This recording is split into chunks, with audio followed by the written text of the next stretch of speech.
স্বপ্নপুরীর রাজ্যের রাজকন্যার বিয়ে আজ। রাজ্যে সাজ সাজ রব, কেউ বাটনা বাটছে, কেউ কুটনা কাটছে।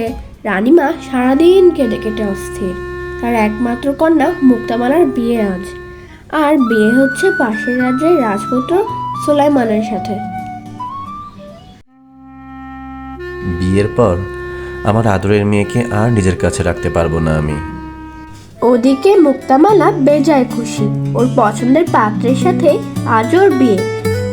গায়ে হলুদের কাজ শেষ হয়েছে, এখন শুধু কালেমা পড়া বাকি। রাজা বাহাদুর শাহ, রাজপুত্র সুলাইমান শাহ সহ পরিবারের সবাইকে নিয়ে দুদিন আগেই এই রাজ্যে চলে এসেছেন, যাতে বিয়ের সব কাজকর্ম ঠিকঠাকভাবে সমাধান করতে পারেন। সব ঠিকঠাকই ছিল, কিন্তু হঠাৎ হোসেন, আমি এই রাজ্যের জঙ্গলে শিকারে যেতে চাই। কিন্তু একথা শুনলে মহারাজ তো রেগে যাবেন। কাউকে কিছুই বলার দরকার নেই।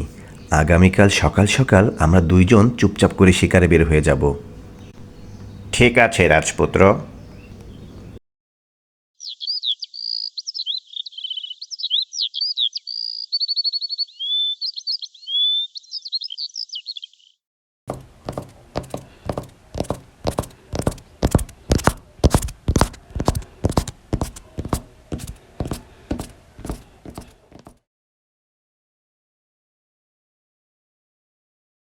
মহারাজ, সর্বনাশ হয়ে গেছে, রাজপুত্রকে কোথাও খুঁজে পাওয়া যাচ্ছে না। রাজপুত্র কোথায় গেল কাউকে কিছু না বলে? মুক্তামালার বাবার কাছে আমি কি জবাব দেব? তাড়াতাড়ি উজির পুত্রকে ডাকো।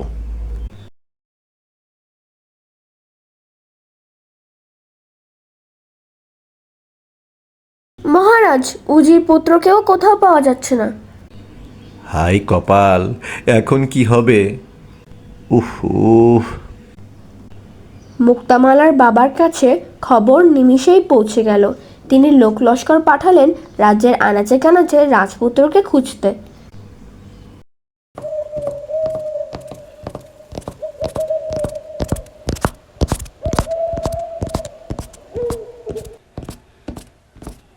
ওহো, ধ্যাত, এই ঘন জঙ্গলে এসে তো বিপদে পড়ে গেলাম। কোন দিক যাব আর কোন দিক থেকে যে এলাম কিছুই বুঝতে পারছি না। এখন কি হবে রাজপুত্র? দুপুর গড়িয়ে বিকেল হয়ে এলো। ক্ষুধায় আমার পেট জ্বলছে। আপনারও নিশ্চয় ক্ষুধা লেগেছে। কোনো শিকারের সন্ধানও তো পেলাম না, উপরন্তু ফলমূলেরও কোনো গাছ পেলাম না। উফ, কি যে করি। রাজকুমার, রাজকুমার! মনে হলো আমাকে উদ্দেশ্য করে কেউ কিছু বলছে। গায়েবী আওয়াজ লক্ষ্য করে ওরা সেদিকে এগোলো।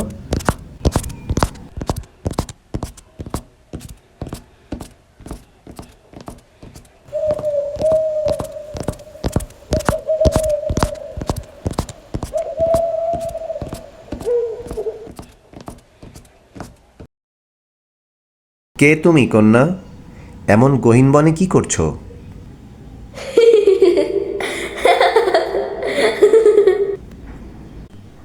আমি এ বনের শেষ প্রান্তে থাকি, এখানে গোসল করতে এসেছি। আপনারা বুঝি পথ হারিয়ে ফেলেছেন? হ্যাঁ, আমরা পথ ভুলে গিয়েছি। তুমি কি আমাদের স্বপ্নপুরীর রাস্তা বলে দেবে?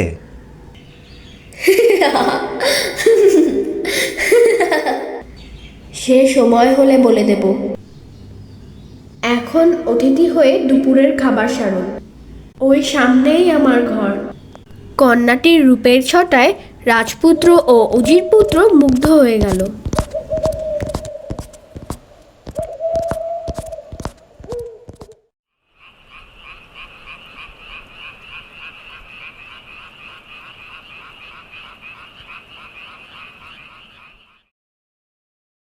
এই নিন, এই ফলমূল আর শরবত পান করুন। রাজপুত্রের বেশ সন্দেহ হলো। এমন গহীন বনে এরকম সুন্দর পাত্র আর ফলমূল কোথায় পেল এই কন্যা? তোমার সাথে আর কে কে থাকে? আমার বাবা মা থাকেন। ওনারা রাজকন্যার বিয়ে খেতে স্বপ্নপুরী গেছেন, আগামীকাল আসবেন। তাহলে তোমার ভয় করে না এখানে একা থাকতে? আমাদের ভয় করে না। অন্যরাই আমাদের ভয় পায়। নিন, শরবতগুলি পান করুন। কন্যা, তোমার নাম তো বললে না? আমার নাম বনকুমারী। বাহ, বেশ সুন্দর নাম তো তোমার। তা তুমি কি একটু পানি খাওয়াতে পারবে আমাদের? শরবত থাকতে পানি কেন? আচ্ছা, আনছি।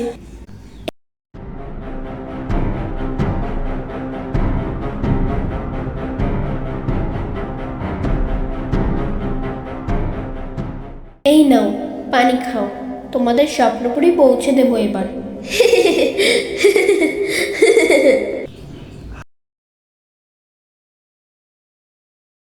হায় হায়, কোথায় হারিয়ে গেল রাজপুত্র? কি হবে এখন আমাদের? আমার ভাগ্যে এমন কেন হলো?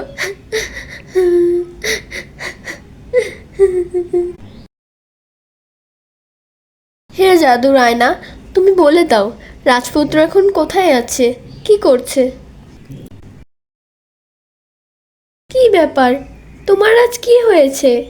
তুমি কিছুই দেখাতে পারছো না কেন? তবে কি আজ আমার বিয়ে হবে না?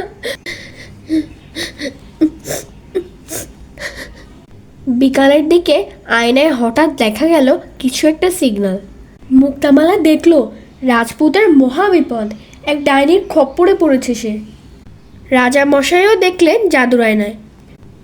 সেনাপতি। জি মহারাজ। বনের শেষ প্রান্তে ডাইনির আস্তানা থেকে রাজপুত্র সোলাইমান আর মন্ত্রীপুত্র হাসানকে উদ্ধার করে নিয়ে এসো। জয় হুকুম ঝাপানা।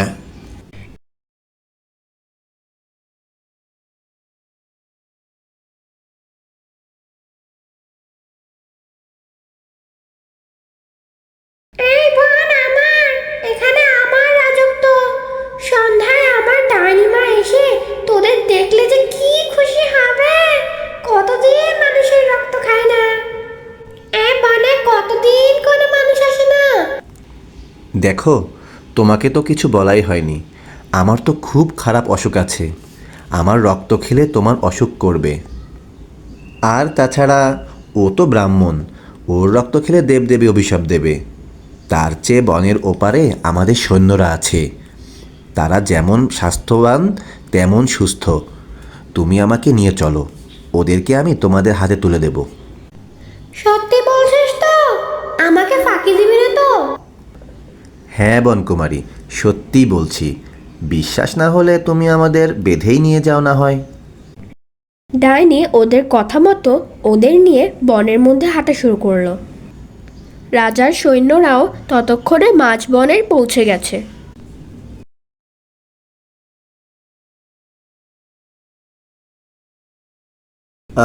একটু দাঁড়াও, আমাদের বোধহয় ঘোড়ায় চড়ে যাওয়া উচিত, তাহলে দ্রুত পৌঁছাতে পারবো।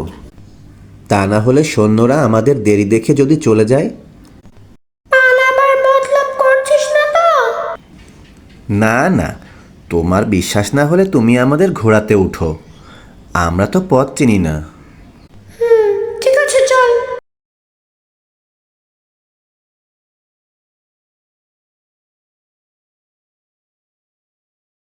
রাজপুত্র ও মন্ত্রীপুত্র ইশারা করলো ডাইনিকে না মারতে। ওরা অভিনয় শুরু করলো। ইনি তোমাদের কয়েকজনকে নিয়ে যাবেন, তোমরা বাধা দেবে না। সেনাপতি ততক্ষণে বুঝে ফেলল ডাইনির মতলব। তান্ত্রিককে আদেশ দিল ডাইনিকে আটকাতে। আমাকে ছেড়ে দে, আমার মা আসলে তোদেরকে খেয়ে ফেলবে।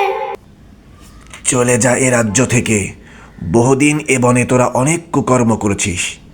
বনের সব পশু পাখিদের তোরা মেরে ফেলেছিস। কাঠুরিয়ারা ভয়ে এদিকে আসে না। এ বনকে তোরা নরক বানিয়ে ফেলেছিস।